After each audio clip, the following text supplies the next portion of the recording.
there. Shallow center field. Going back is Phillips, and Homer Bailey has pitched a no-hitter. I just kept trying to put up zeros because, seeing as how AJ's done really well against us all year, and we're trying to get the best record in the National League, and that was my whole thought process, was trying to keep my team in the game and put up zeros since we had one run.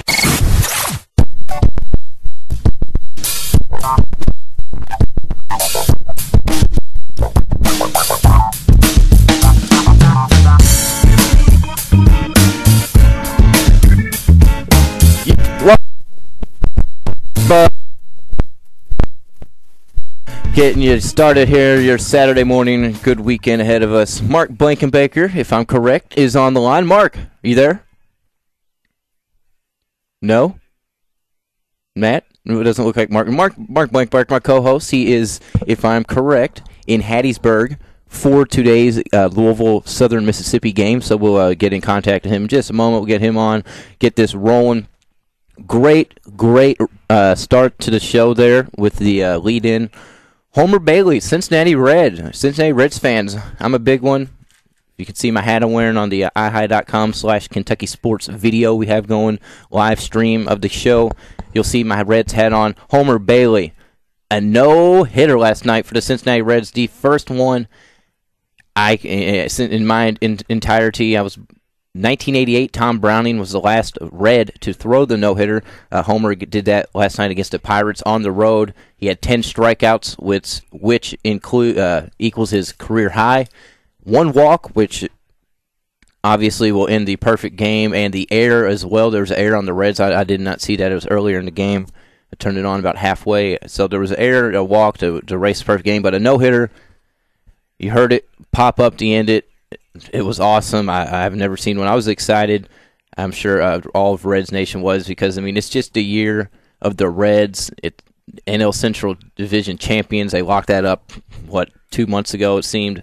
Now a no-hitter, the first one in 24 years. So it was a great night to be a Reds fan moving along for the Reds. Now they have about 5-6 games left in regular season before they'll get the playoffs started. Tomorrow we'll get to talk about a lot more Reds talk as Lance McAllister from 700 WLW will be joining us to break down Cincinnati's run to the playoffs, how easy it was, and what's ahead. The Dodgers, the Giants, the Braves.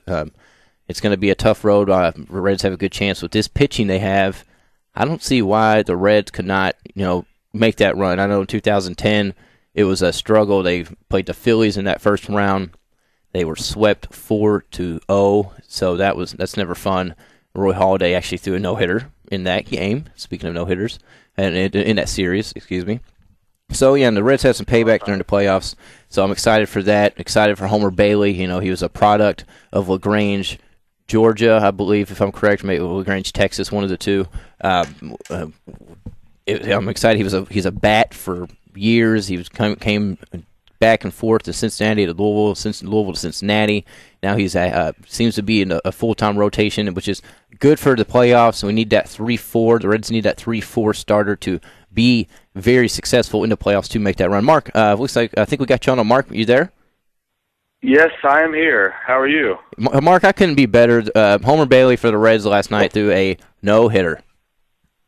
I know, man. Of all the Reds pitchers that was going to throw a no-hitter, it ended up being Homer Bailey. How many years has that been? 1988. Tom Browning was the last Red to do so, and actually before that, the last right-hander to do so was in early 70s. So it's been a while for them, as the Pirates haven't been no-hit since the 70s as well. So it's been a long time for both teams.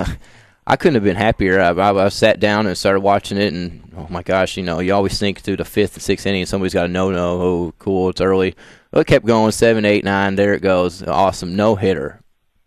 It's just like one of those things you don't want to talk about. You don't even want to mention. You're just going to watch it, and then you're not even going to think about it until maybe the last inning, because so many different things, can go wrong in a no-hit attempt, especially on the road. But man, I thought it's amazing for Homer Bailey. Like if Johnny Cueto did it, I could understand, but Homer Bailey, I just can't believe it. Yeah, it's always the most random guys. If I remember Philip Huber, the White Sox might have the name correct. He wrong. He had a perfect game, I think, earlier in the season, maybe like the first month of the season. He hasn't done anything since. It's always the random guy in baseball, but I mean, across baseball, it's the 7th no-hitter of the season, which is tied for second most in a year. 8 is the record. So, there's still a week or so. It could happen. You know, maybe the Reds will just throw another one today. It'd be pretty cool. I just love it, Mark. Back-to-back no-nos. Back-to-back no-nos. Back-to-back no-nos. No problem. They got that in the bag. Yeah. It's only been 40 years in between them, so. Yeah, I mean, it's not that hard. Playing the Pirates again, they're struggling. And I just want to let everybody know, you can call in if you want to jump in, Reds fans. I know Handsome Jimmy, if you're out there listening, you love the Reds, and I know you probably almost had a heart attack last night seeing Homer Bailey throw that no-hitter. So 384-1450, 384-1450, the Oxmoor Ford Lincoln Buzz Line. Give us a shout. We'd love to chat with you. Obviously, we have a lot of football to talk about today. Louisville is taking on Southern Mississippi tonight at 8 o'clock. Mark, you in Hattiesburg already? No, I'm still in Pensacola Beach. I'm gonna leave when the show's over, so I don't. We're already having connectivity issues, so I don't want to be moving in the middle of nowhere, Mississippi, trying to talk with you. But no, it looks like it's going to be a soaker tonight. Of course, with Louisville football, you have to have some rain. The temperature down in Southern Miss, and I know a little later on we're going to talk to Drew White from the Big Gold Nation. Yeah. But man, I'm really interested to hear what he has to say about the temperature within the fans and also among the players. With Southern Miss after their 0-3 start after going 12-2 last year. So it's kind of a Craig Thorpian type of a fall for Southern Miss at this point. So I know they're feeling a little down, and I'm really excited to talk to Drew and see what his thoughts are. Yeah, that should be a good segment. I'm glad you brought that up. Drew White from Big Gold Nation, or that would be Scout.com, breaking down the Southern Miss Louisville game. That is tonight at 8. Kickoff for Kentucky. They're taking on South Carolina in Commonwealth Stadium today at 12:20, 12:30. Am I wrong on that? 1 o'clock? I had it pulled up, and I totally lost it. And Mark, I kind of forget kickoff times. I'm sorry. You got to think that Steve Spurrier is sitting there in his office just like all week, like, you know what?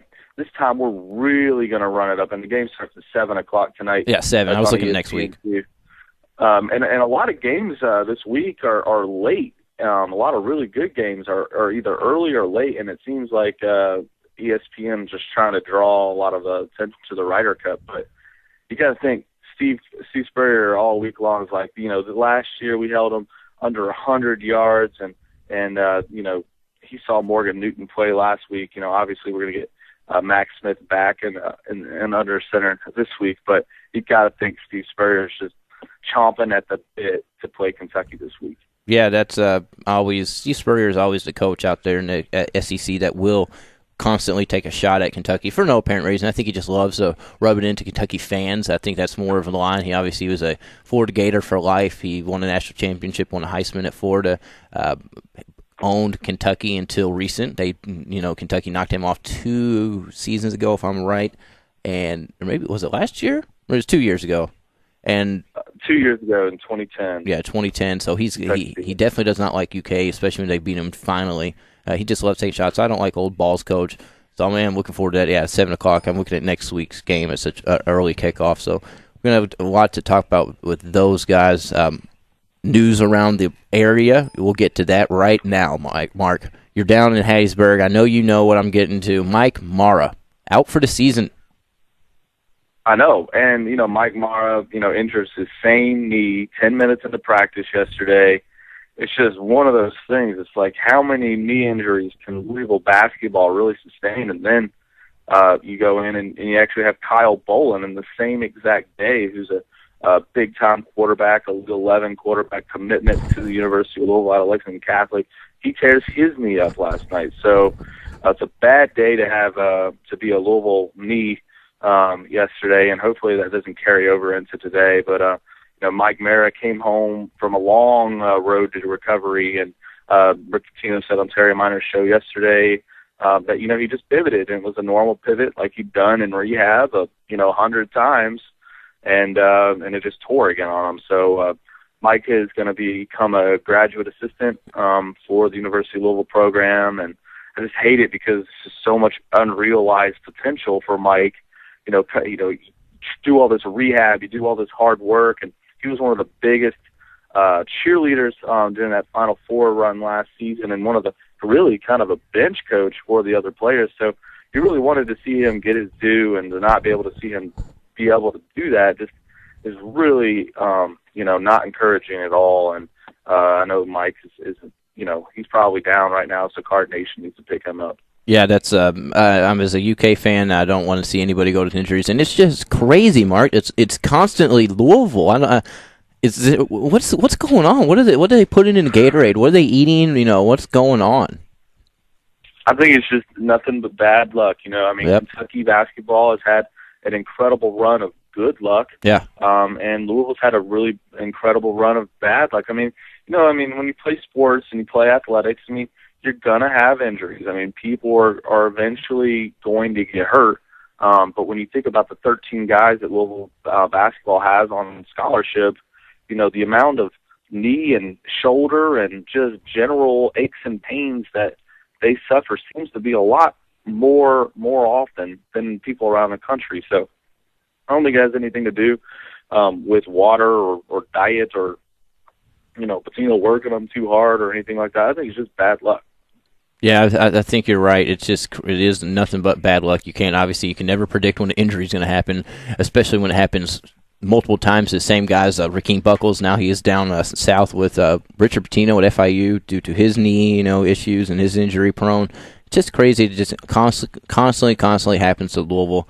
Hopefully it's all that does happen. I want Louisville, Kentucky, even Indiana, even you Hoosiers to be full strength for next season for basketball, because it's the Bermuda Triangle, 1, 2, 3. In my opinion, it's going to be great. So I want all teams to be full strength. So I don't hear any excuses once the UK takes you all down again.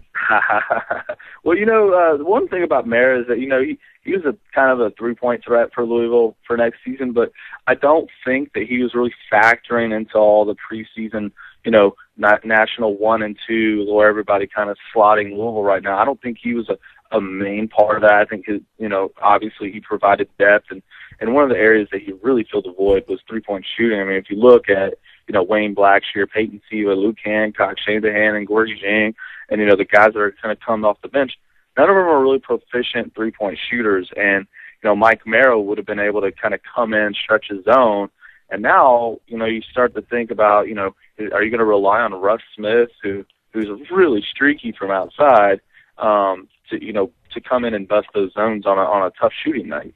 So you're already kind of thinking down the road for that, where your Achilles heel is going to be if you're Louisville basketball. Yeah, I'm looking at the Louisville roster. Obviously, now you mark off Mike Mara, and looking at the guards, you still have obviously newcomer Luke Hancock. He's kind of a swing man. He can come down and fill in for a smaller guard position. But then you also have, like you said, Russ Smith, Peyton Siva, Kevin Ware. Who else am I missing? There's one more. Is there not? We might have a little Angel Nunez. Is he a guard? Nunez, he's not a guard. He could play forward, small forward, like the 3 spot, and probably play, play your zone duster role. Because you got to have somebody that you can rely on to stay outside that's going to keep at least somebody honest. But because Louisville's going to be a team, where they're going to want to go into the paint all year. Siva wants to paint, Ware wants to paint, Russ wants to paint, Gorgie wants to. Everybody wants to be in the lane. And, that's going to get a little crowded. So, you got to have somebody that's going to keep the defense back on its toes, during the course of the season, for sure. Yeah, it is. It's 384-1450. We're going to go to the Oxmoor Ford Lincoln Buzz Line before we get to our first break here. Carolina Steve, how you doing today? Just fine. Some great football over here in southern Indiana last night. I got a chance to see Charlestown play and see their quarterback, Daniels, and he had a night last night. As a quarterback, he scored 4 touchdowns, rushed for 275 yards. Don't know what he had passing. He had a 76-yard touchdown run, kicked 4 extra points, and on defense intercepted a pass. Well, great night. We were over Carolina. You need to come out Thursday nights to Tumbleweed. It might not be here, Jeff. It's over in Floyd's Knob. We're doing a Thursday night high school football report with Matt Dennison here on 1450. I'll be out there producing it with him each Thursday. You should come out there. It's from 7 to 8 p.m. It was fun. We did it last Thursday. We talked to Providence's head coach and, if I'm correct, New Albany's head coach. So we're getting a lot of different guys out there. Okay, I did. Last night after the game, I actually got the like for the high school thing on Facebook from 1450. Yeah. That's what I'm talking about. I put on there, why didn't he give Charlestown some love? And he told me Coach Hawkins and Daniels are going to be there. Unfortunately, I'm scheduled to work that night. Oh, well, we'll be out there for a long while. I know. I'm going to be out because I love what y'all are doing with high school football. I love what Fight does. Yeah. And everything, and it is just tremendous. They had another one. They had a guy from Jeff score 5 touchdowns last night. So it's not really the little sisters of the poor over here like people on that side of the river think. And by the way, I'm going to see the old ball coach tonight. Are you? You're going to the game? Yeah, 45 years ago, Tyler, I played freshman football at the University of South Carolina. Yeah, I remember you telling us that. So. Are you pulling for your 1 year alma mater, or are you going to go for the Wildcats, local, maybe an upset here? I'm going to see them because I haven't seen Coach Spurrier since 1966 when he played for the University of Florida against NC State and won the Heisman that year. Wow. So this will be the thing. I'm like y'all. I didn't like him, but he's coaching the Gamecocks now, and I love him. That's like the Kentucky fans with Calipari. Yeah, there you go, Carolina. Well, I appreciate the call. We're coming up to this commercial. Call us tomorrow. We'll talk a little bit about this NASCAR. Yeah. Oh, by the way, Handsome Jimmy called me about 8:15, 8 o'clock, and we talked, and he did let me know all about Homer Bailey. I'm sure he did. I hope Handsome's listening. I'd love for him to call in today or tomorrow to talk a little bit of Homer. Carolina, thanks, man. Okay, y'all have a good one, and if U of L doesn't beat Southern Mississippi by 28 points, I don't know what to think because, by God, East Carolina went down there and beat them in double figures, and East Carolina can't beat hardly anybody. Y'all have a nice day. Thanks, Carolina. What do you think about that, Mark? 28. 28. You know, I think it. From what I've been reading, you know, they're down to the third string quarterback. You know, Western Kentucky just dominated the line of scrimmage running the ball. I think they had over 300 yards on the ground.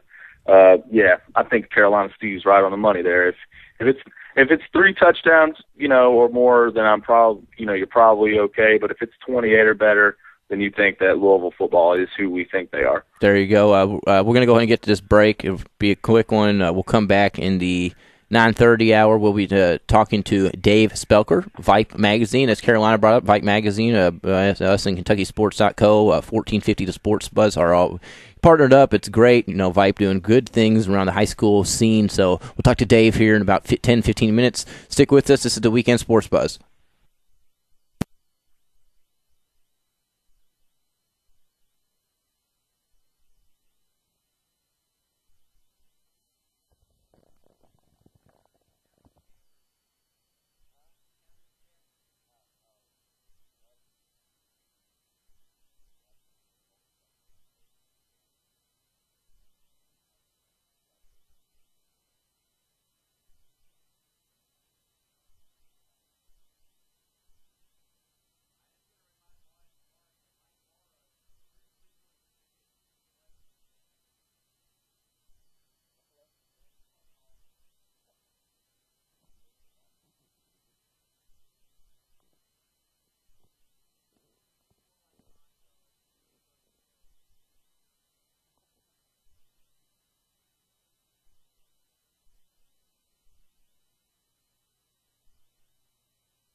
Welcome back to the Weekend Sports Buzz.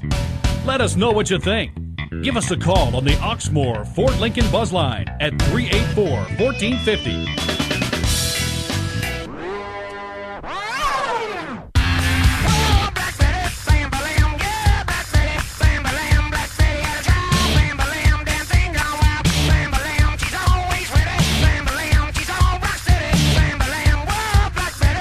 We're back here at the Weekend Sports Buzz, 384-1450, 384-1450, the Oxmoor Ford Lincoln Buzz Line. Give us a shout. Get it in here. Louisville fans, Kentucky fans, we're going to start breaking down those games here in about 15 minutes. Before we get into that, I got a few things to get to. This Thursday, it's going to be a big day around 1450. I'm glad to be a part of it. I know Matt is. I know Adam is. Can't see Adam sit back there behind that magic glass doing good work, but we're all excited to be a part of it as it is our 1-year anniversary of being on 1450 AM. It's an exciting day. We're going to bring in the freak himself, John Renshaw. He's coming in town. They're going to do a remote at BJ Sports Pub out on Dixie Highway Thursday. Nick Coffey and Inside the Press Box will also do a broadcast live from BJ's Thursday also. Then on Friday night, Inside the Press Box, Nick's Coffee will be live right there in St. Matthews from Saints. It's going to be a fun day Thursday. Going to be a lot going on our 1 year. Come out to these places, BJ Sports Pub, Dixie Highway, Saints in St. Matthews. Enjoy the fun. Come meet the 1450 to Sports Buzz crew. And, of course, starting Monday, it'll be Monday, Tuesday, Thursday, and Friday, skipping Wednesday for the KFFSC Farrell Elliott Show. Monday, Tuesday, Thursday, Friday. Montrell Jones, the Montrell Jones Sports Power Hour ticket, if I'm correct, something around there. I'll be producing that one with him, so it'll be fun. You'll get to talk to Montrell. He's going to have the greatest guests from around the area. He's going to go bring a lot of pro guests, so tune in to all this big week next week here at 1450. To that, the Oxmoor Ford Lincoln Buzz Line is occupied right now. Mark, are you there? Okay, Mark is not there. Anyways, Dave Spelker, Vipe Magazine. Dave, good Saturday to you. Hey, good morning. I am here. How's it going? We're doing great. Another good morning here. I'm awake this week. Last week was a little different. This week it's good. A lot of stuff is going on, obviously, in the high school realm of sports. We have big game locally last night, kind of a big game. St. X and Trinity, 35-7. The Rocks took it home. They did. I'm exhausted. We had our Vipe tent set up out at the tailgate party yesterday, and it was great seeing a lot of old friends, making a lot of new friends. We had the stick horses, Kentucky stick horses out there with us, and Cafe Press, and it was just a lot of fun. It's really good to see that number of people get together and just enjoy a good time. And the game, man, St. X started pretty well. It looked like they had a pretty decent game plan, but I don't know what happened to some of those plays. I guess they fell out of the playbook at halftime or something. They just seemed to revert back to the old, run it up the middle, and then Trinity pounced on them. They grounded pound, so they kind of mixed it up early, trying to maybe threw off the Rocks. I did not go to this game. I heard a little bit about it. I'm glad you were out there. You were tailgating, Dave, so what did you do? Did you have a half shirt, St. X Trinity? Was it all Trinity for your son? What was it? I had on a all-black shirt, and Cafe Press had provided stickers for fans that said either Go Tigers or Go Rocks. So I had a sticker plastered on each side of the shirt. So I was set. There you go. It's always good. Right there on the fence, nobody can give you business there. Dave Spelker, Vipe Magazine. Vipe Magazine, if you're unfamiliar with it, is a great magazine. It's locally and nationally high school sports coverage, not just what happened last night or what happened last week or what's coming up tomorrow. Great stories from kids you would never hear of, golf, volleyball, cheerleading, soccer, anything you could ask of high school sports. Dave Spelker from Vipe Magazine. Get that done. Dave, the November issue should be out here soon? Yes, you should be seeing the October issue probably this week. Yeah. I encourage folks to take a look at the cover. It was sort of my idea, and I penned a story on some of the top field hockey defenders in town. So I'm kind of proud of that. I hope everyone enjoys it as much as I enjoyed putting it together. So that'll be out soon. But, we've got state golf tournament coming up soon. Yeah. Sacred Heart and the St. X teams won their regionals. St. X was just amazing. The 5 players on the team posted the top 5 scores, so they're just juggernaut. And the freshman, young man named Sass, last name Sass, posted the best score on the St. X team. So not only are they good, the future is extremely bright for the St. X golfers. In Sacred Heart, they've got a young lady, I think her name's Katie Page. She shot very well, and she's leading the Valkyries into the state tournament. So we're going to have a lot of local top finishers for sure in that tournament. That's coming up in Bowling Green. I think it's about a week away. Yes, it is. You're spot on that. I'm looking at it right here. It is a week away in Bowling Green. I wanted to mention, you brought up golf. Volleyball, I was reading in the paper the other day. Is it Providence or was it Sacred Heart? I don't want to confuse it. Was number 2 in the nation? Assumption. Assumption, yeah, Assumption, that's right. Yes, and I'm sure they're traveling this weekend because I was a little surprised. There is a big volleyball tournament happening in town this week, the Jefferson County Invitational over at Ohio Valley. And I know many of the state's top teams are there. I didn't see Assumption, but Mayo is there, Eastern is there, Ryle, Oldham County, and that's going to be some good volleyball. Last year, Mayo defeated Ryle in the finals of that, so could be another matchup of those two. So we'll see, and maybe talk more about that next week. Yeah, my alma mater, Oldham County, and Mark Blankenbaker. He's in Florida right now, enjoying the weather still for 2 weeks. His alma mater, Mayo. Mark, are you there? Yeah, I'm here now. Matt had me muted. So good. One of those deals where I could hear you, but I just couldn't respond. The producer with all the powers back there with the easy mute button. That's what, Rashawn takes advantage of that in the morning, Mason Myers, and I kind of enjoy when Rashawn does it because he gets to mute the old man and Mason. So, yeah, it could be a good event, like Dave just mentioned, the OVC volleyball tournament. I was actually, Dave, I don't know if you knew, we started a show, a high school sports football hour show. It's going to be kind of like a recap. We will move into basketball as well when that starts, but right now football obviously is. We were over in Indiana at the Floyd's Knob. We had Providence and New Albany's head coach on Thursday with Matt Dennison from the Courier-Journal. We also talked to a local golfer. She's a junior, senior. I can't remember exactly her name or school in Indiana. She'll be going to her state for golf as well. So there's a lot on both sides of the river going on.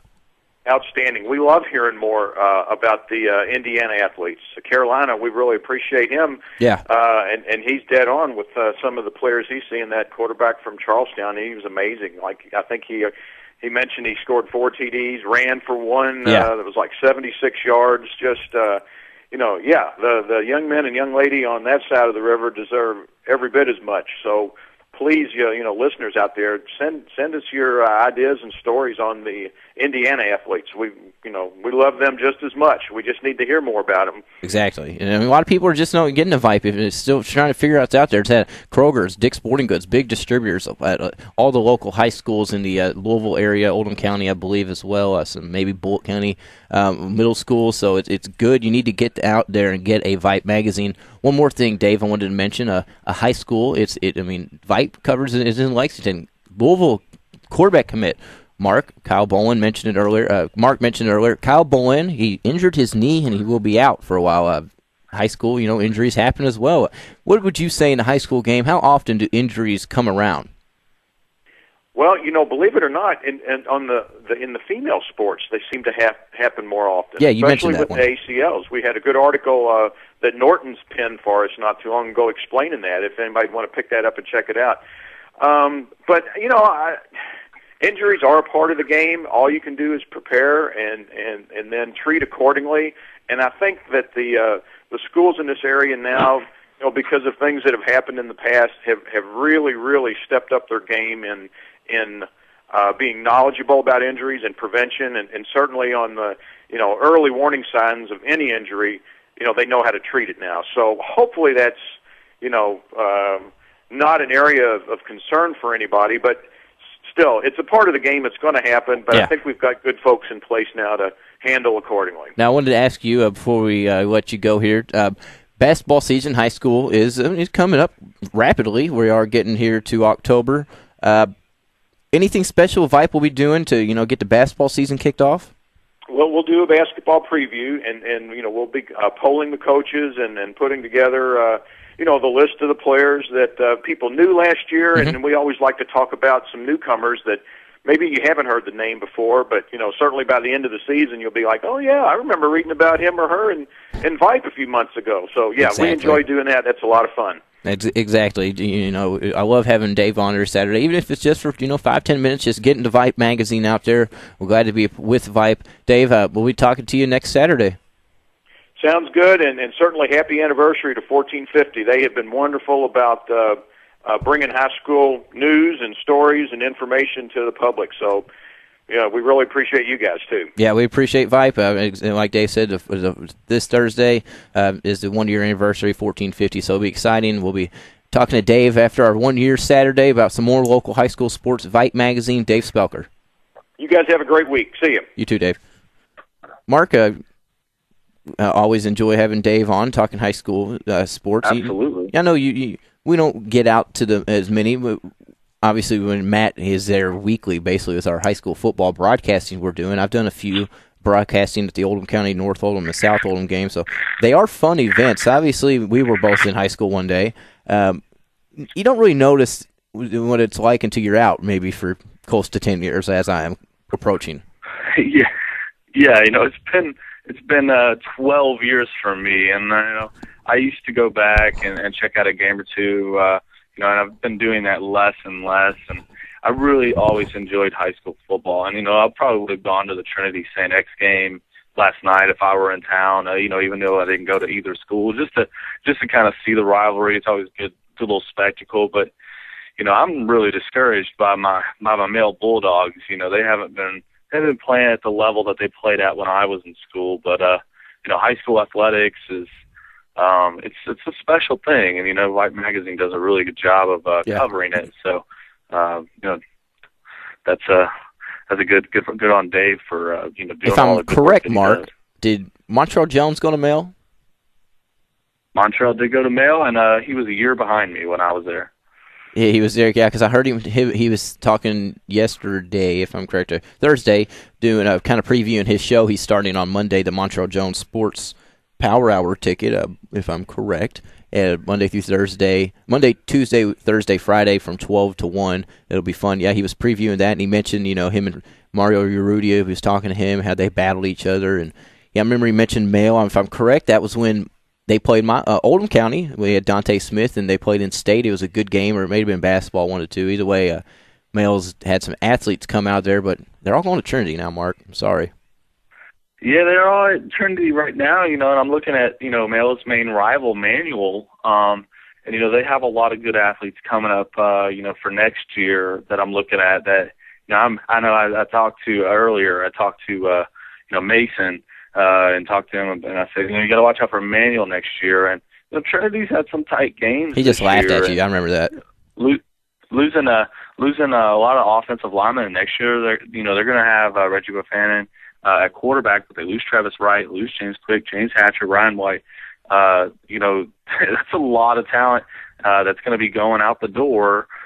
So I'm really excited for next season, because it won't be just a given that Trinity will win.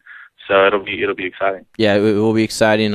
Trinity, if you missed it a few minutes ago, Dave Spelker, Vipe Magazine. Trinity took it home last night. The local rivalry game beat St. X 35-7 at Papa John's Cardinal Stadium. I wanted to ask him how the crowd was. It usually is a good pull. It was decent weather last night for that the time frame of the game, so I'm sure it was a good showing from the Trinity, the Rocks fans, and the Tigers fans of St. X, and then, like you said, locally, just sports fans that like to get out and watch good football. Want to see the previous national champion, Trinity Rocks, which could be your national champions again. I know if Mason's listening, he's just giddy, freaking out right now again. But it's Trinity does the thing. I like him repping the city. I really do. So keep doing your thing, Trinity. We're up against the top of the hour here, up against the break, not top hour. If you want to call, 384-1450. If you want to give us a text, do so. It'll come straight to us. We'll read your text across the air. And the Lotus Gun Works text line, 414-1450. It's simple. Give us a text. We'll be right back. Tyler Boyd, Mark Blankenbaker. This is the Weekend Sports Buzz.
Welcome back to the Weekend Sports Buzz. Let us know what you think.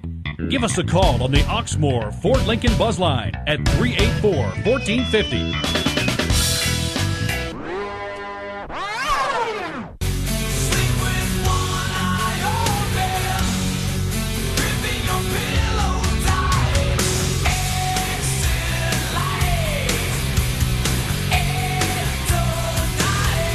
We're back here at the Weekend Sports Buzz. Myself, Tyler Floyd, Mark Blankenbaker, 384-1450. Give us a call. If you want to give us a text, do it.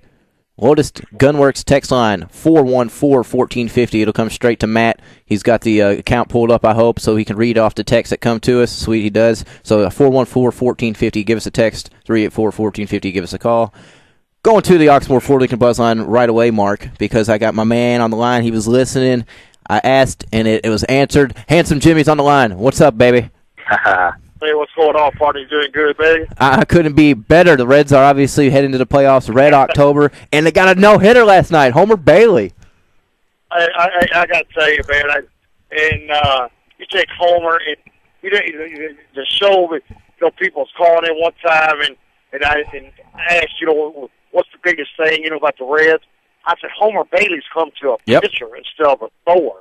I remember. And it's unbelievable. I mean, and watching him last night, when you throw a ball, 98 miles an hour, then you just say, hey, I got to come to a pitcher. Then you tone it down to 93, 94, 90, unbelievable. And I remember the Tom Seaver no-hitter in 78. He's the first right-hander since Seaver did it in 78. Yes. And since 88, since Tom Brownlee. But I got to tell you something. You get four. He's our fourth pitcher in our rotation. Are we stacked or not? Can this be our year to win the World Championship? I've been saying it. I know I say it every year because I'm a fan, but I've legitimately been saying it for 3 years, Handsome. You've seen the product of this roster basically come up through Louisville, and we've seen some talent going to Cincinnati, and it's just been, when's it going to click? It clicked in 2010, but they weren't ready. They got swept by the Phillies. They are now ready. I said it before the season started, and I'll say it today. This is the year of the Reds. It's going to be a Red October. It's going to be the best sports year of my life, Handsome, because the Cats won the title, and now the Reds are going to win the World Series. Oh, that's serious. You have to bring up that other team, man. I'm just going to come back at you. So, something? The Reds going to win a World Championship, and my Cardinals is going to win the NCAA championship. There you go. And this coming up here. That's fine. That is fine. But I got to tell you, we could get Bruce. So, hey, we could keep Bruce.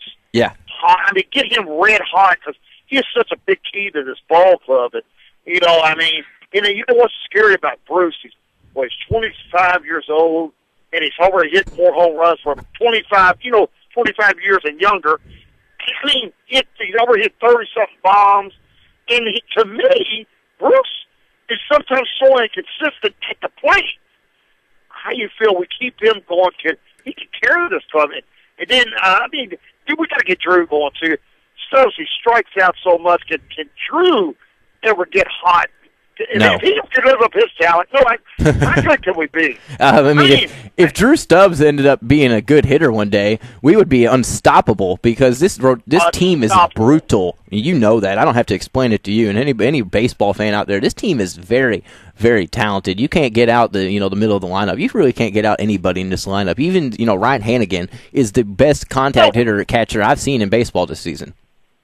No question. And I got to tell you, didn't you get that? You got Closar and Phillips up the middle. And, I'm sitting here talking to you, and we brought up the greatest hitter in the game, and Joey Votto. Yep. You think about it. The Reds did all this without Votto. It's like they're that good. They are. And now you just add the MVP of 2010 to the team. Would have been MVP this year if he didn't miss half the season. It's unstoppable. I'd be scared to play us. It's not who am I scared of. The Phillies are out. That's the only team I was worried about. Everybody should be scared to play us. Let me ask you.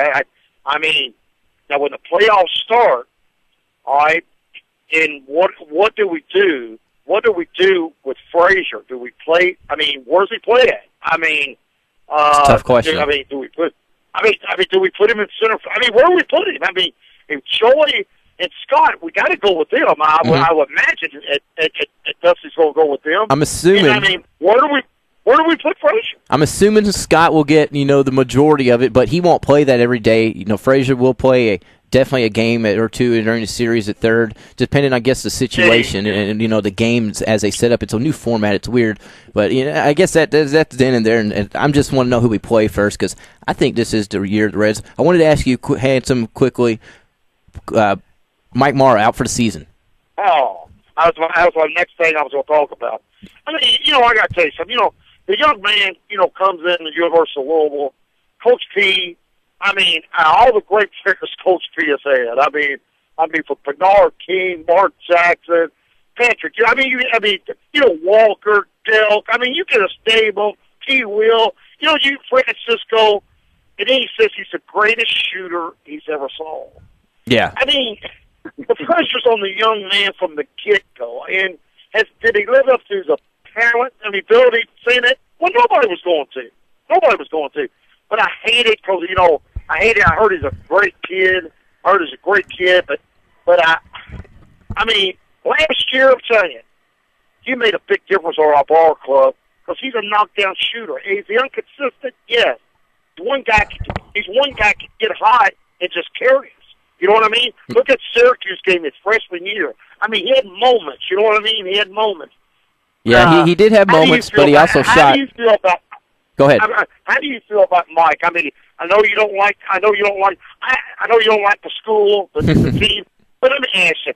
You don't want nobody to get. I don't like. I said it earlier. I got Mark on the line. I'm a little fan. I'll let him kind of get into that a little more for you. I don't like injuries. I'm a Kentucky fan. I don't want to see anybody get injured, especially the season injury. So that right there is a downfall. But in my opinion, I think the more Mike Mara is not on the court for Louisville, it helps Louisville. Mark, what do you think about that?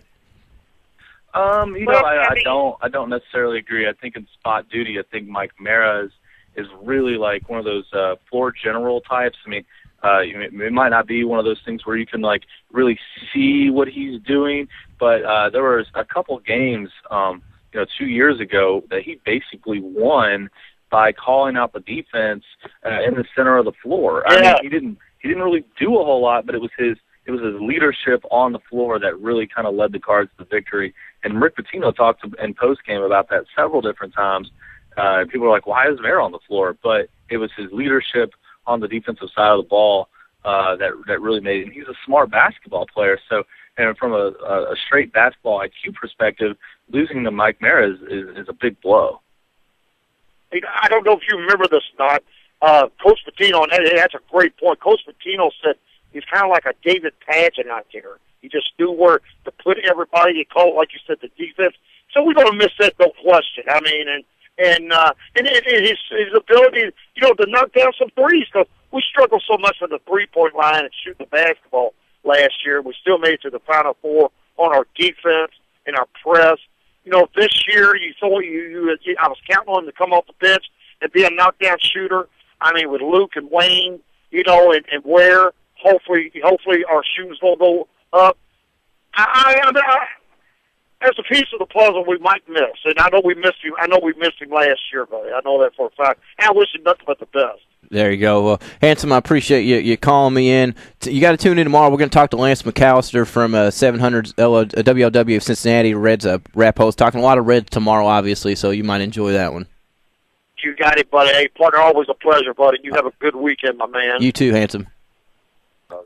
Yeah, Mark. But go ahead. Yeah, Tyler. I think it's just one of those things. I'm not saying Mike Mara is the world's greatest athlete. Obviously that's not the case. But from an athletic perspective, not having him on the floor is obviously an advantage athletically. But basketball is more than just being a superior athlete. You know what I mean? Mike Mara is definitely one of those. Yeah, ask Mike Porter. He was just a floor general, just not the most superior athlete, but just a great ball player. Right. I'm joking, smart. totally. Just knows what to do on the floor, knows how to help his teammates, play to their maximum. Louisville is better than Mike Mara, in my opinion, and that's why I said the more Mike Mara is not on the court, the better, because that means you have a better player in the situation.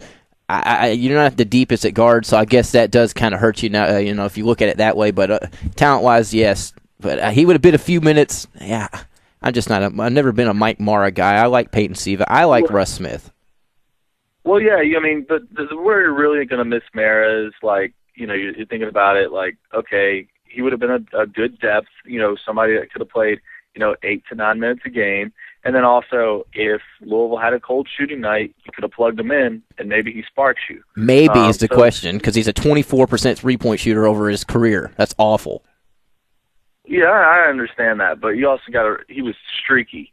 And a lot of that 24% was his freshman year, where, he really didn't hit anything. And people are like, this is the world's greatest shooter that Patino has ever seen. I mean, he had some games this sophomore season where he was just absolutely on fire. And then, he ended up getting injured, and then, he was injured again last year. So, he's just, it just wasn't meant to be with Mike. So we'll move on. I'm kind of interested to see what happens with this Kyle Boland situation. Yeah. Louisville's, I'm looking at Louisville's backup quarterback for next year. Will Stein's out. And then you got Will Gardner, who would be, the backup probably anyway, but he's coming off 2 knee surgeries, and now you got Kyle Boland, who's going to be coming off a knee surgery. I'm starting to think maybe Charlie Strong might be looking at another quarterback at this point. I think he'll stay true to Kyle Boland because, Kyle's been somebody that's really been loyal to the University of Louisville, but, Charlie's like the king of contingency plans. So I'm thinking maybe Zeke Pike might be getting a look at quarterback. He is there. Big tight end. You never know. I've heard bad things about Zeke Pike, though, from the Northern Kentucky. He maybe had some issues, but that's what Charlie Strong can do, right? He can change the kid. Well, he's done it. It's one of those things where, he's got a really good record at Louisville in 3 seasons of not having any, real problems. You look at academics have gone through the roof. From a bottom of Steve Craythorpe where he only had 4 players with a 3.0 or better, and now you got, 40 or something, which is ridiculous, and with 85, college football players have 3.0s. But, Charlie's really done a really good job, developing these players as men and as citizens in the community. Zeke Pike might be a little bit of a pet project, and he may stay at tight end. But I'm interested to see, whether or not that remains true, given, that Louisville's backup quarterback for next season is looking like 2 injured knees in 2 different bodies. Yeah, injuries. Let's get off of injuries and get on to some better topics here in the second hour, like Louisville, Kentucky games today. We're going to have the full hour. We'll be breaking down these football games. Give us a call in the second hour, 384-1450. Also, this week, again, I mentioned earlier, I'm going to mention it again, it's a big week here at 1450. A lot of stuff going on. One thing I didn't mention, it is starting next Friday and Saturday, 10-5, 10-6, from 3 to 5 on the 1450 to Sports Buzz. Kentucky Winter Circle returns with Lane Gold and E.J. Clark here on 1450 Sports Buzz, breaking down live Keeneland's Wagering Central on the grandstand level. E.J. will have special guests, live race calls, Breeders' Cup updates, and Thoroughbred Racing Fun. Kentucky's Winter Circle, they'll be back on next Friday, Saturday. Next Thursday is our birthday, 1-year anniversary at 1450 to Sports Buzz. I know Mark and myself are both excited to be part of it. We're going to bring the Freak, John Renshaw, in town. Everybody knows who the Freak is. I don't need to explain that one. He's coming in town Thursday, doing a live show at BJ Sports Pub on Dixie Highway as well. Nick Coffey will take the Inside the Press Box show to BJ Sports Pub as well next Thursday and Friday here in St. Matthews at Saints, kind of a 2-day birthday bash, 1450 style. So come find us, visit us, have an adult beverage with us. It's going to be a fun Thursday night here in Louisville, 1450 to Sports Buzz. We'll be right back with the second hour.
Welcome back to the Weekend Sports Buzz. Let us know what you think. Give us a call on the Oxmoor Ford Lincoln Buzz Line at 384-1450.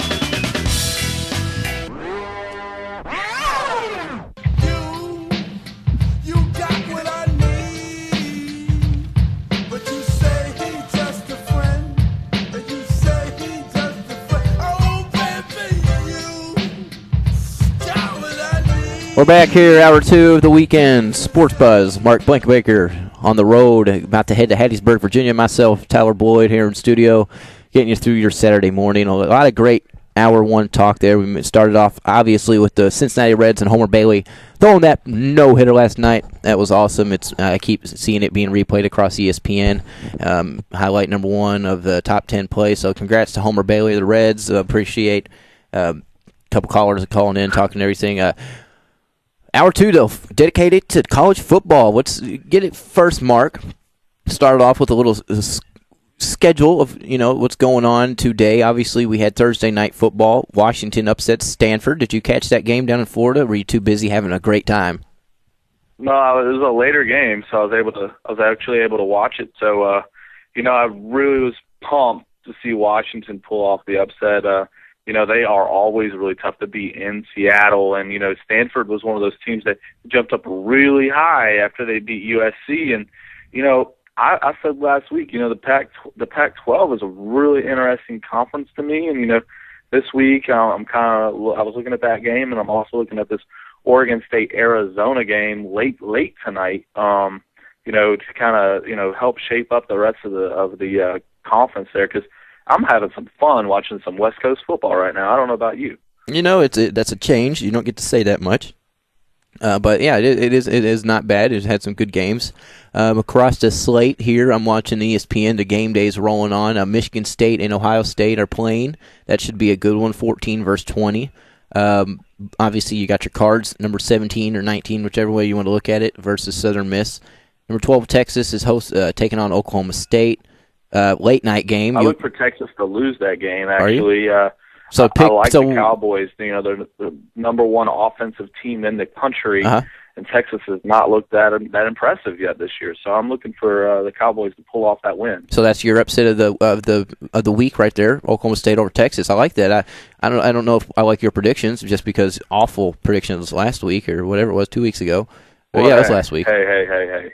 I keep picking Louisville to put together a complete game, and, they keep disappointing. And, this week I'm going to call it a little close, and they'll probably blow out Southern Miss. There you go. I'm going to go with my upset of the week for you gamblers out there. I'm going to take Arizona coming off that blasting Oregon game last week. They're taking on number 18 Oregon State. They're going to take down Oregon State, another late night game. So like you said earlier in the show, good late night games. You got Ole Miss at Alabama. It's the number 1 team in the nation. TCU, Southern Methodist, nothing special there. LSU, Towson, Boise State, New Mexico, Florida State at South Florida. That could be interesting. No, it won't be. That will be a blowout of epic proportions.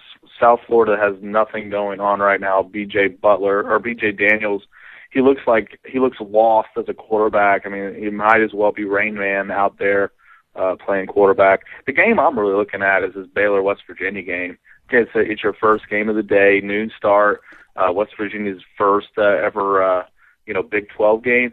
This is a game that, you wonder if they have enough room on the scoreboard, because at the end it's going to be whoever scores last. I think it's going to be a really fun game to watch, and lots of points, lots of yards. Yeah, I agree. Let's get into it locally. The first game on the slate, both night games, Kentucky.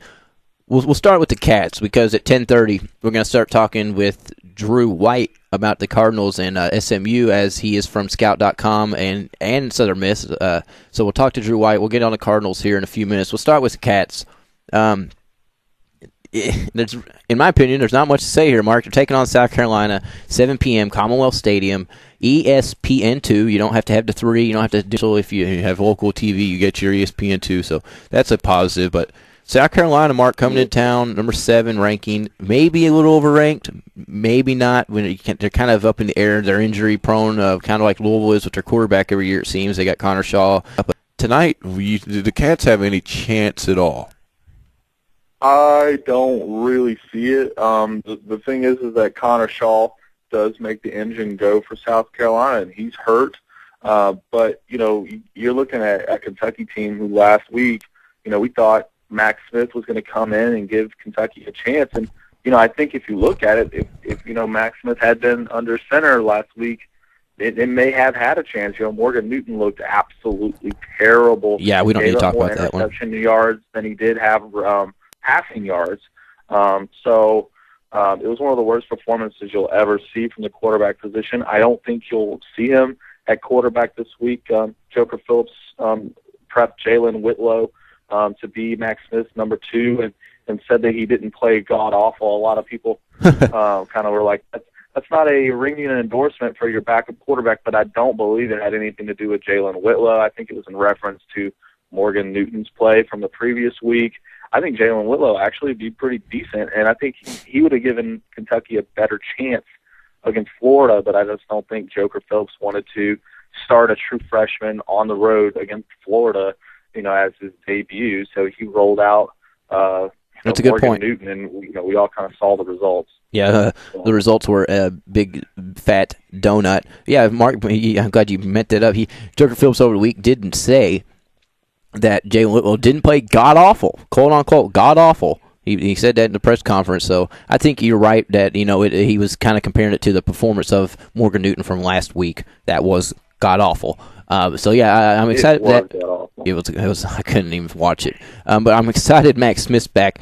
It's going to be a big task for Max Smith, Mark. It's Gamecocks. They're impressive on the defensive end. They haven't allowed an opponent to score more than 13 points so far this season. They rank nationally 5th in scoring defense, 9 3/4, 8th in rush defense, 19th in total defense, 7th in sacks.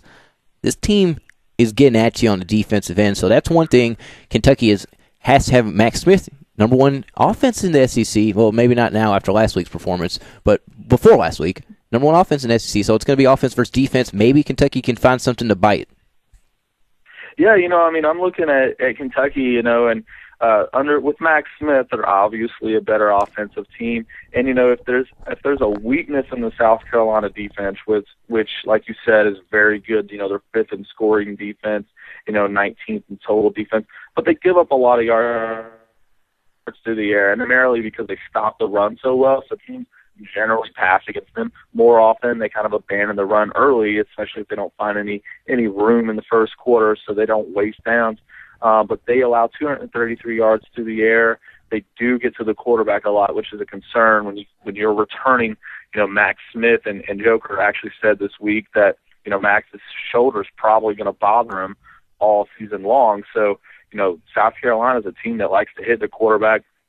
They also, on the offensive side of the ball, like the run. Marcus Lattimore, he was one of the best running backs in the country last year before he had to sit with an ACL injury. He's back, and he looks probably about 85% than what he did last season, but he's still extremely talented. And, it all comes down to Connor Shaw. If he plays the entire game and he's healthy, South Carolina looks to be pretty much unbeatable for the Kentucky Wildcats. But, in Commonwealth Stadium, Kentucky was able to pull off the win 2 years ago. But at this point, you hope that Kentucky can actually gain more than 100 yards because last year they only got 96 in a 54-3 rout. That was probably one of the most demoralizing losses I think I've ever seen Kentucky take. So I think at this point, Kentucky's looking for improvement against the number 6 team in the country, against a coach that really likes to rub it in their face. I think they just want to improve and move on to next week. If there's one game I want to win that's on the slate of the schedule this year, it's South Carolina, obviously. For the rest of the season, looking ahead, it's South Carolina just because of that guy, Steve Spurrier. I do not like him that too much. But, yeah, the game, 7 p.m. kickoff tonight. I'm expecting a big game out of Max Smith. He wanted to play last week. The coaches advised against it, said it'd probably be best if he sat out. And that was not the best choice, obviously. But, it's about Max Smith's future. He is only a sophomore, so that was against Florida. He may have got rocked a few times. But, no, the line played pretty well. I don't know. I'm looking forward to a good game tonight, to be honest with you, Mark. I don't think this is going to be one of those blowout games. You mentioned Lattimore. He has 69 attempts for 320 yards, 6 touchdowns. He does get into an end zone, but he hasn't pounded it too much on the ground. They passed a lot. If Kentucky's defense can play like they did last week in the swamp, I'm expecting a better game. So I'm hoping for a better game. 384-1450. Kentucky fans, if you want to get in and talk a little bit about tonight's game, do so. 384-1450. Louisville fans, 384-1450 for you as well. We're going to start talking about Southern Miss here in a moment because your Cards are 4-0, but the Cats are 1-3. South Carolina, Mark, 4-0. What is Kentucky or coming in? Obviously, I hate to say what do they need to do to win because they need to do a lot of stuff to win. But what is the key? Maybe a key or two that they need to lean in on. Well, you look at South Carolina. Their offense, is decent. It's not a world beater offense. It's not something that is going to be out of control to contain. They're more balanced than Florida was. Connor Shaw, like I said, makes it go. But I think the main thing Kentucky has to do is to keep possession. They have to convert first down. Right now, their time of possession is awful. I mean, I'm trying to find it actually right now, but it's one of the worst. It's 123rd, and there's 124 teams in college football. They hold the ball for just 23.5 minutes a game. They need to convert third down. They're going against the number 5 defense in the country. And I think what they have to do is, to combat that pressure, they have to screen. They have to throw the ball to the running backs. They have to throw it quickly to the wide receivers and try to set up a big play. Because if Kentucky is not going to sustain offense, they must score quickly. And then also, like you said last week, play good defense like they did in the swamp. You do that, you get some stops, you frustrate South Carolina's offense. You don't turn the ball over when you have it and give South Carolina easy scores. That's just football. But South Carolina looks like a really tough beat tonight. Yeah, it's going to be a big task. One thing I want to see from the Cats is the offensive line. I know I just brought up that Kentucky's last week. I don't think that Morgan Newton and Jalen Whitnell were basically untouched on the 27 pass attempts. That's great by what is said to be a very young and unproven offensive line. Well, I kind of like what they're doing. Obviously, they do have a Matt Smith leading the front and the center. But South Carolina, they have a guy named, if I'm correct, Devon Clowney. He's coming in. He leads the SEC with 4.5 sacks, or maybe the nation. Possible future number 1 overall NFL draft pick in him. So it's a big task up front for the Cats. I think if they can control that front, allow Max Smith to find his receivers, which standing at 6'4", 6'5", he's very good at.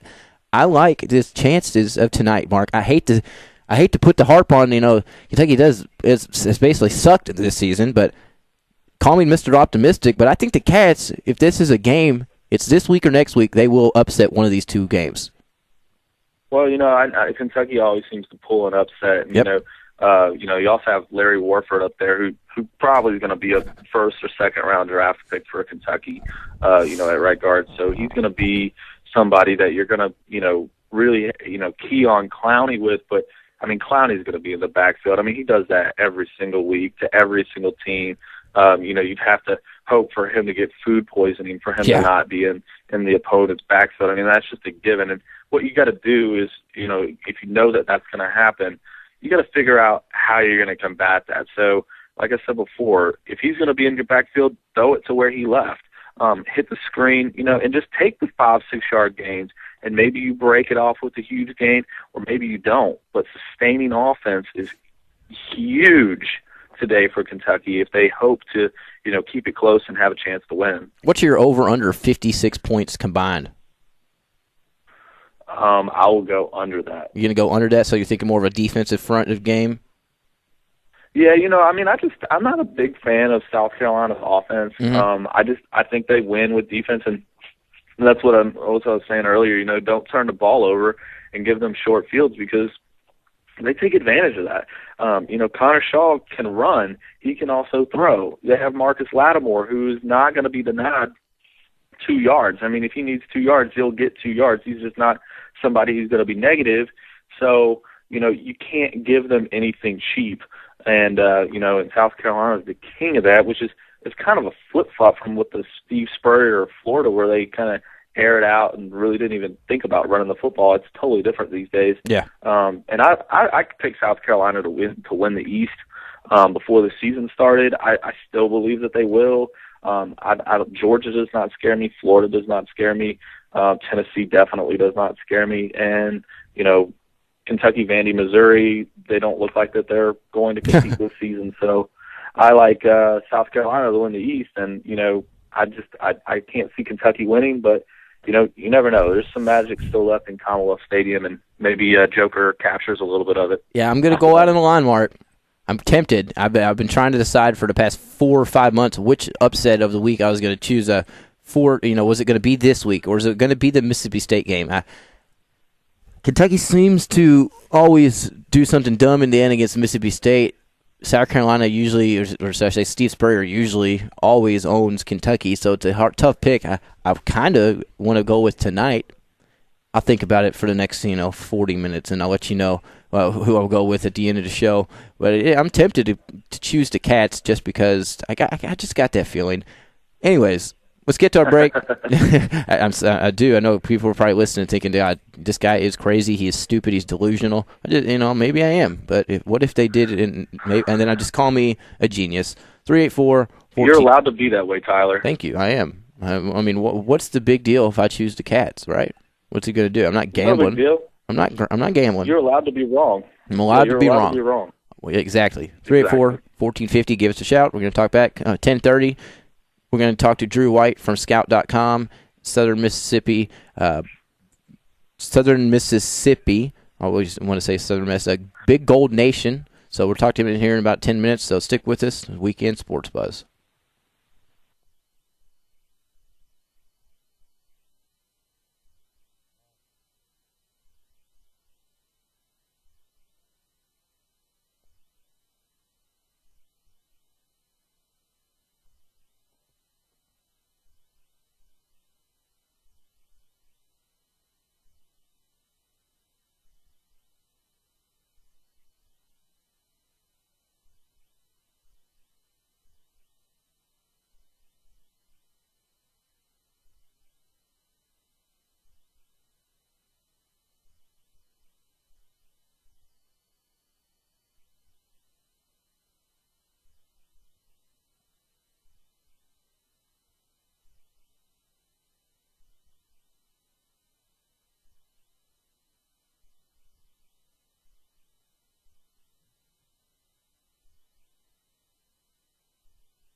Welcome back to the Weekend Sports Buzz.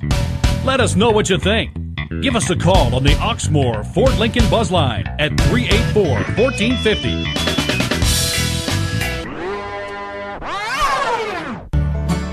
I made it down the coast in 17 hours, picking me a bouquet of dogwood flowers, and I'm hoping for Raleigh I can see my baby tonight. So rock me, mama, like a wagon wheel. Rock me, mama, any way you feel. Hey, We're back here at the Weekend Sports Buzz. Been a great show so far. A lot of Reds talk. Kentucky, Louisville. Going to get it into a little bit of that Cardinal talk right now. Oxmoor, Ford Lincoln Buzz Line. We're going straight to it. Drew White is on the line from Big Gold Nation, and that would be Scout.com, Southern Mississippi. Drew, what's going on, my man? Hey, how you doing? Thanks for having me on. Good to be here. Yeah, we're doing great. I'm glad to have you on. I'm glad you took a few minutes to break down tonight's game. Myself, Tyler Boyd. I got Mark Blankenbaker. He is going to be at tonight's game. Mark, are you there? Matt, is Mark muted? Can't wait to get to my first Southern Mississippi game tonight in Hattiesburg. And never been there to the Rock and M.M. Roberts Stadium, so I'm going to have to meet you there just to show me around. Yeah, looking forward to being down there, and hopefully rain will stay away, and really excited about the game tonight. Well, it looks like it is going to be a pretty wet one. What's the mood like right now for Southern Miss fans and on the Southern Miss team? I know that they had a meeting this week with their athletic director, and then the athletic director actually released a video pleading to the fans to support the program.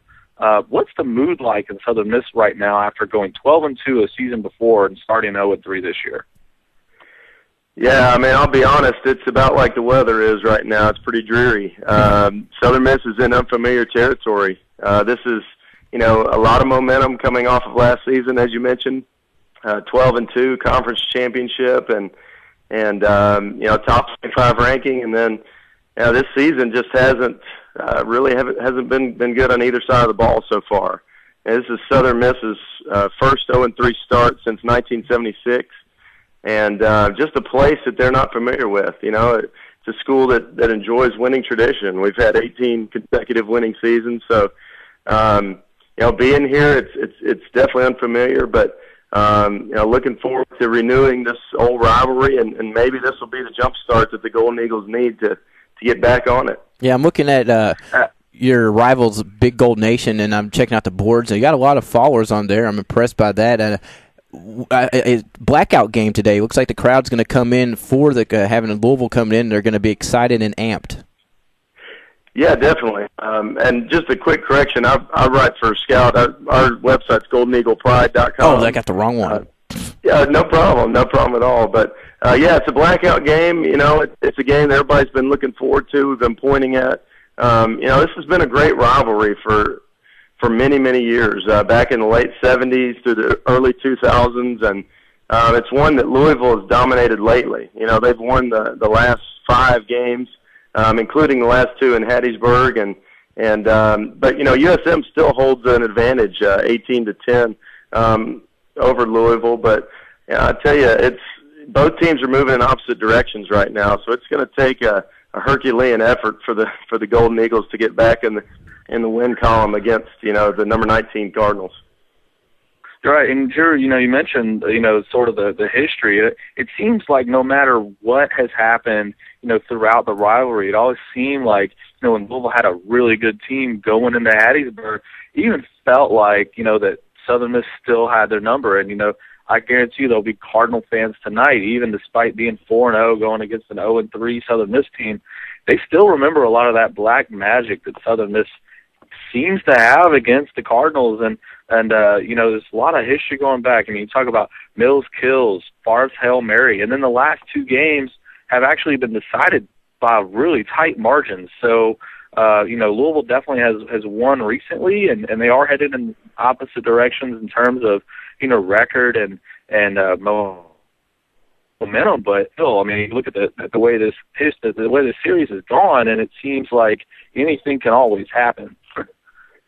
Yeah, definitely. I think it's a game that you throw out the records either way because, both teams, just have had a traditional rivalry, as you mentioned. And so a game like this is the kind that, as Coach Charlie Strong mentioned in the press conference this week, he said, I know that the Golden Eagles are going to come in sky high. And, sometimes when your back's against the wall like this, you respond well. And so that's what Southern Miss is going to try to dial up. Ellis Johnson's going to appeal to that rivalry that Louisville's 4-0. They're a big time team. We have a chance to be spoilers tonight, and so hopefully that can maybe unite the team and they can come back and play better. But I tell you, if things don't change in a hurry, it could get ugly tonight. I mean, last week, the Golden Eagles just really laid an egg at Western Kentucky and just didn't play very well. And if that doesn't change, if that doesn't improve tonight in front of the home fans,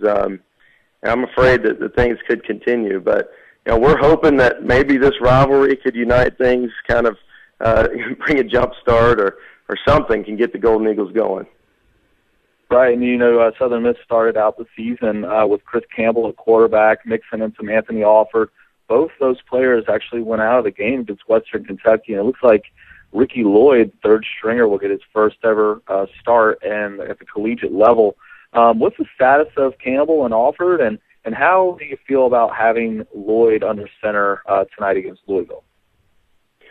Yeah, Ricky Lloyd is a guy that, first of all, the big question for Southern Miss coming in was the quarterback position. We lost a 4-year starter in Austin Davis. He's now with the St. Louis Rams, and that was the big question. Who was going to be able to step up? And, in fact, in the first game against Nebraska, Southern Miss played all three. And Campbell did get injured pretty bad, and looks like he's not going to be able to play. The good news on freshman Anthony Alford is the MRI did come back negative, but he's not expected to play either. So it turns to Ricky Lloyd, and Lloyd was a big-time recruit coming out of Northern California. He broke all kinds of state records in his senior season. He ran the spread offense. He threw for over 3,000 yards, and the kid can really sling it. He's got good athletic ability. He's got a strong arm. The team really has rallied around him this week. They are, excited for the energy that he's brought. And so we're hoping that he can kind of jumpstart an offense. And, he's got a big task because right now Southern Miss ranks 116th out of 120 teams. Their passing offense is only averaged 136 yards a game, and so they have got to be able to move the ball through the air, and we're hoping that Ricky Lloyd is the one that can get that going. Right. Now, you mentioned, that Ricky Lloyd's really good passer. Looks like in the past, Southern Miss has really tried to get a lot going on the ground. Now they're down to the third quarterback, and the other two aren't available. I mean, do you think that they try to maybe run Lloyd a little bit, or do you think that they keep him in the pocket and try to keep him protected? Yeah, Lloyd is athletic enough to run, but I don't expect him to be doing a whole lot on the ground just because of the lack of depth right now. If he went down, we'd be looking at Cole Weeks, who started the year as the fourth string. So I don't expect him to be running the ball himself too much. And the Eagles have some good backs. I mean, we have a senior in Desmond Johnson who leads the team in rushing, and he had a really nice game at Nebraska. Was able to move the ball on the ground, and also there's 4 seniors up front, so the offensive line is deep and experienced, and I expect the running backs to use the ball or to run the ball wide. We've got 3 different running backs that have all seen touches this season, and they're pretty good, and so I expect Southern Miss to really try to open up things on the ground. But, the bottom line is they've got to be able to complete some passes, got to be able to throw it through the air. And if they can stay balanced, I think they can move the ball a little bit. Right, and tonight Louisville is going to test the Southern Miss defense on the ground. The Southern Miss rush defense is 114th in the nation, and Louisville uses 2 backs primarily, in Jeremy Wright and Senior Perry. What has been the problem for the Golden Eagles in stopping the run this year? Has it been just teams spreading it out, or are they not tackling well, or is it just big games? Like what's the main problem right now? Yeah, it looks like there's a couple things going on right now. There's a lot of inexperience up front. There's talent, but they lost. They graduated 3 seniors along the defensive line, and also both starting linebackers were both seniors last season. So, the front seven really took a pretty big hit. So I just think there's a lack of experience, and the tackling, to be honest, has been poor so far, which is a bit of a surprise. And no one really expected that, but the tackling has not been good, and it's got to improve in order for Southern Miss, like you said, to go against a physical, high-powered offense like Louisville, who could, and Teddy Bridgewater, who can really put up some big-time numbers on you if you're not tackling well. So that's a big challenge. Southern Miss does return their best player on defense, who's Jamie Collins, kind of a hybrid linebacker and defensive end. He leads the team with 27 tackles, 6 for loss, and he's not a one-man show though. And some other guys, especially along the defensive line and at linebacker in particular, have really got to step up and help him out. Right, and that's definitely uncharacteristic for me to hear you say that. The tackling's been poor at Southern Miss. Traditionally, very hard-nosed, tough football team, chip on its shoulder. I'm really looking forward to being at Hattiesburg tonight, and Drew, we really appreciate you coming on and spending a few minutes with us. Oh, absolutely! Thanks for the opportunity to be on, and looking forward to a good game tonight. All right, I'll look for you out there, by the way.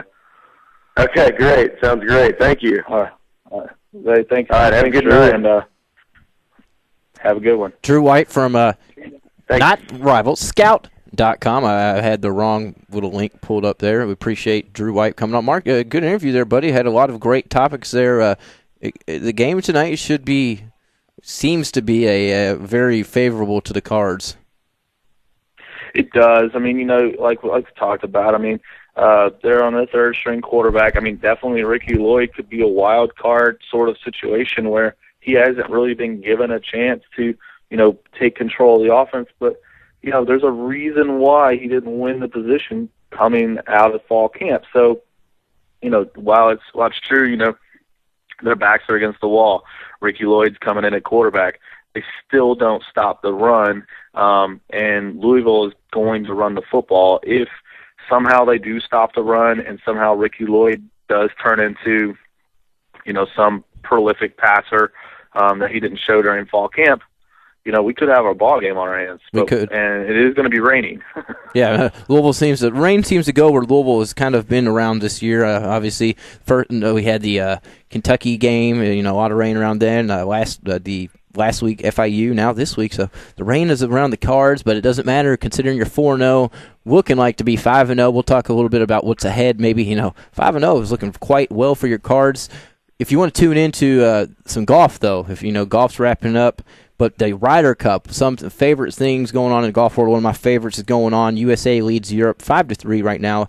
It's at Medina Country Club in Illinois. So turn on ESPN, root on America, because I know you appreciate America. Root them on. Tune in.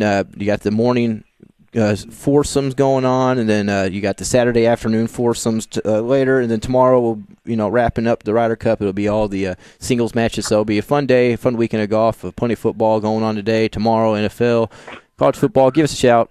384-1450. Give us a text, 414-1450. We'll be right back for the final segment of the Weekend Sports Buzz.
Welcome back to the Weekend Sports Buzz.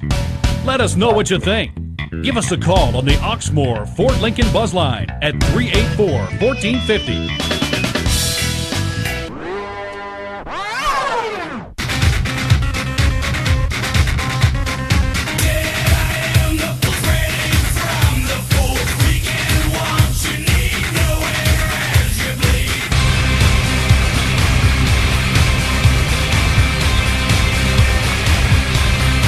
Weekend Sports Buzz is going hard on you right now.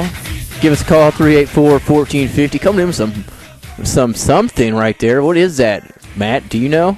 That's Rob Zombie. Okay. See, I don't know music. Everybody already knows that. I'm not a music man, but I did enjoy that type of music. Maybe we should go Rob Zombie more often. Was that a you or an Adam? That was. We actually played it before in the show. I was too lazy to make another one. So. Gosh. Worthless. We got Matt. It's been a while. You can recycle them after a little bit, right? I guess so. Why haven't you recycled any Weird Al Yankovic? Because that's what you suggest every single time. And then I don't request it every time. Just once a week. Every time I ask you, I'm like, Tyler, I need some ideas for shows or for songs coming in for rejoins. I don't know. Maybe you can play a little Weird Al or something. Every time. It's good stuff. It's quality radio. Get into it here, 384-1450. A couple quick hitters there. Mark, I like to do these. A guy everybody knows, Kevin Durant's birthday today. I'm older than him by a year. That makes me sad. It really does. You're older than Kevin Durant? Yeah, by 1 year. He was born in 1988. So the multi-million, 20 millionaire, been an NBA title, NBA championship, I don't like that. He's older than me. Bryant Gumbel, he's started a long time ago doing what we love to do, Mark, talking sports. Big time guy in the sports world. Hersey Hawkins, former NBA great, and Ray Buchanan, NFL footballer. Ray. Big play Ray. Is it Ray? Yeah. Big play Ray. So you got Big play Ray's birthday, and locally, Muhammad Ali in 1977 beat Ernie Shavers for his 15th heavyweight boxing title. There's some local old Muhammad, one of everybody's favorites around the city, obviously. And another thing, one of the greatest plays of all time, Mark. Remember Willie Mays' famous over-the-shoulder catch? You see it every year, all the time? Yeah. Well, that was today in 1954 off of Vic Wirtz's 460-foot shot. That catch, that'll never be not played. That was awesome. So I wanted to get that out there. Polo Grounds, right? Yeah, it was the Polo Grounds. Yeah, the Polo Field's obviously the biggest field ever, gigantic to dead center. So that was awesome. I didn't see this. 1992, Magic Johnson announced he was going to return to basketball. He never did. So that was kind of weird. He said recently, in over the years, if he knew what he knew then and now, he would have came back because Yeah. That was a weird time for AIDS and everything like that. And I didn't mean to bring up this point, but since you brought up Magic Johnson, I thought that Pat Doney and Eric Crawford of Fox 41 News had a really great piece that they put together of Eli Rogers and his mother, because his mother's been living with AIDS. And talked about the parallels of Teddy Bridgewater and Eli Rogers kind of coming together because their moms both struggled. Teddy's with cancer and Eli's mother with AIDS, and that kind of drew them together and kind of made a nice little match. That's good. Yeah, that's good. I think Kelly Patrick, the Sunday host, put that on the site KentuckySports.co and CardsandCats.com. The link to Eric Crawford blog article, and it was a great article. About you can bring something like that up anytime, Mark. But then the quick hitters of today. I wanted to get onto this before the show ended. 2013 recruit James Young, he is visiting Kentucky this weekend. One thing he will not see, Mark, is the UK tailgaters off of Cooper Street, basically partying, having DJs and bands, kind of like the Green Lot here for Louisville. Eli Capuano and the president, Kentucky has banned, drinking. That's not the big deal, considering more than 75% of college students aren't even 21. That's not the too big thing, but, the DJs, the bands, nothing in their tailgate spot for a big game in South Carolina. I don't know if you should do that, considering this team is struggling to bring fans into the stadium. The students have kind of backed them, throughout the first couple games, even with what's gone on. And now to do this, it could revolt some fans. Even if they can't drink, it's still part of their religion to tailgate. They're just, to them, maybe not to the school, but to the student, us being former students, that's what they want to do. Right. The president over there, he's kind of becoming the minister of no fun. Yeah. I know that there was a pretty bad fight that, went viral on YouTube. Mm-hmm.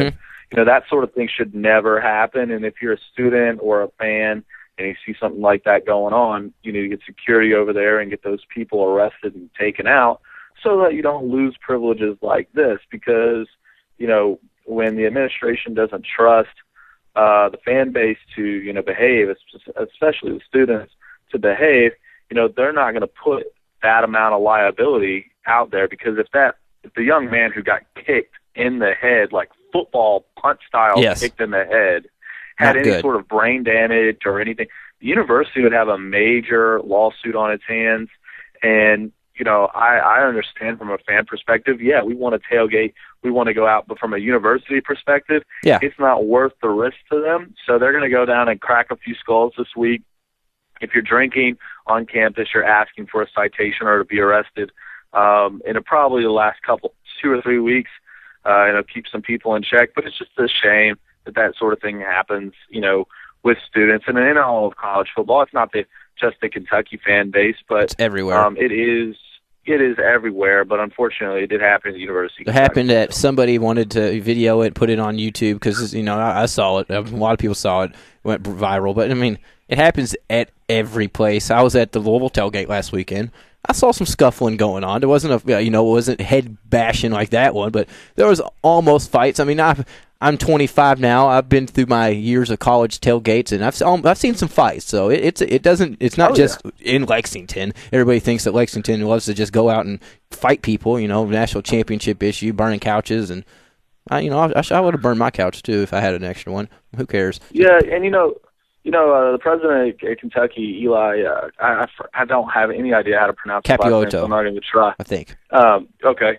I think, the celebration for the national championship, that's the double celebration. I actually think they celebrated 3 separate nights when they made the Final Four. When I'm they still beat Louisville, celebrating. when they won the championship. All 3 celebrations were really kind of out of hand. This might just be more of him, trying to keep things under wraps, following that. There was a lot of insurance claims on people's cars, houses, and things like that. He just came into UK. It's been about not even a year yet, and he's didn't cancel classes on the Final Four weekend or tournament games. That's something That's true, yeah. you got to do when you're the president of the University of Kentucky. I'm sorry, you must do that. Right. University of Alabama, they actually, if they're in the national championship game, they start their spring semester a week later. Boom. Perfect. If, Alabama's in the championship game. And it works out well because, it kind of is at the beginning of the semester. At UK, the Final Four kind of happens really close to finals, like a couple weeks before then. So I can understand that, but at the same time, like you got to get behind your programs. You got to understand where students' focus is going to be, professors' focus. The whole community is not really going to be focused on academics at that point, but the school's mission is to be an academic place. So I can see both sides.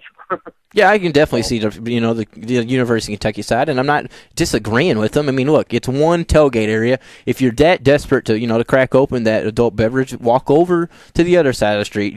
Kentucky's tailgate is a lot different than Louisville if you're not familiar with it. It's multiple locations, spread out. You can go to this spot. You might have to go 2 miles away to do that spot. It's not your green line. It's not your eighth. Your C's like Louisville right outside Papa John's. It's not as simple as that. So if you really need to crack open that can of beer, just go over to your friend's tailgate that's not on Cooper Street and enjoy yourself a good time. But it just kind of, downplays maybe the recruiting on campus. I don't think Cal was really worried about, no drinking and no partying going on for the recruit James Young. But, it's just part of the college scene. So just wanted to get that out there, get your opinion on it. I'm not too down on it. It'll be back next week. You get your DJs, get your bands ready, go party hard, right. Do what you got to do. It's a late game, so it may, people may elect to just show up right at 5:30. You know what I mean? Like they may not make a day out of it, like they maybe would have in the past. It's whatever. The university's not really going to be out of pocket or anything like that. But from a fan experience, it definitely, drives down the atmosphere. And when you're playing the number 6 team in the country, you need is all support you can get. No, yeah, I totally agree, and you definitely need the fans to be getting rowdy in Commonwealth. I expect it.